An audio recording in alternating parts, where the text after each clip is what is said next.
हाथी और दर्जी की कहानी। एक गांव में एक दर्जी रहता था। वह नेक दिल, दयालु और मिलनसार था। सभी गांव वाले अपने कपड़े उसी को सीने दिया करते थे। एक दिन दर्जी की दुकान में एक हाथी आया। वह भूखा था। दर्जी ने उसे केला खिलाया। उस दिन के बाद से हाथी रोज दर्जी की दुकान में आने लगा। दयालु दर्जी उसे रोज केला खिलाता। बदले में हाथी कई बार उसे अपनी पीठ पर बिठाकर सैर पर ले जाता। दोनों की घनिष्ठता देखकर गांव वाले भी हैरान थे।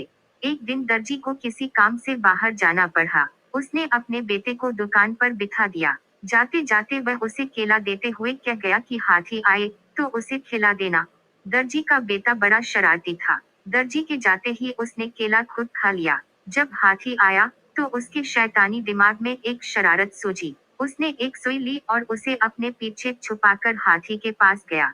हाथी ने समझा कि वह केला देने के लिए आया है, इसलिए अपनी सूंड आगे बढ़ा दी। उसकी सूंड बढ़ाते ही दर्जी के बेटे ने उसे सुई चुभो दी। हाथी दर्द से बिलबिला उठा। ये देखकर दर्जी के लड़के को बड़ा मजा आया और वह ताली बजाकर खुश होने लगा। दर्द से बिलबिलाता हाथी गांव की नदी की ओर भागा। वहां जाकर उसने अपनी सूंड पानी में डाल दी। कुछ देर नदी के शीतल जल में रहकर उसे राहत महसूस हुई। उसे दर्जी के लड़के पर बड़ा गुस्सा आ रहा था। उसने उसे सबक सिखाने की ठानी और अपनी सूंड में कीचड़ भरकर दर्जी की दुकान की तरफ बढ़ा। दर्जी के लड़के ने जब फिर से हाथी को आते देखा तो सुई लेकर बाहर आ गया। वह हाथी के पास आते ही उसे सुई चुभाने के लिए आगे बढ़ा, मगर हाथी ने सूंड में भरा सारा कीचड़ उस पर उड़ेल दिया। लड़का दुकान के दरवाजे के सामने खड़ा था। वह ऊपर से नीचे तक कीचड़ से लथपथ हो गया। दुकान के अंदर भी छिटक गया और लोगों द्वारा दिए गए कपड़े भी गंदे हो गए।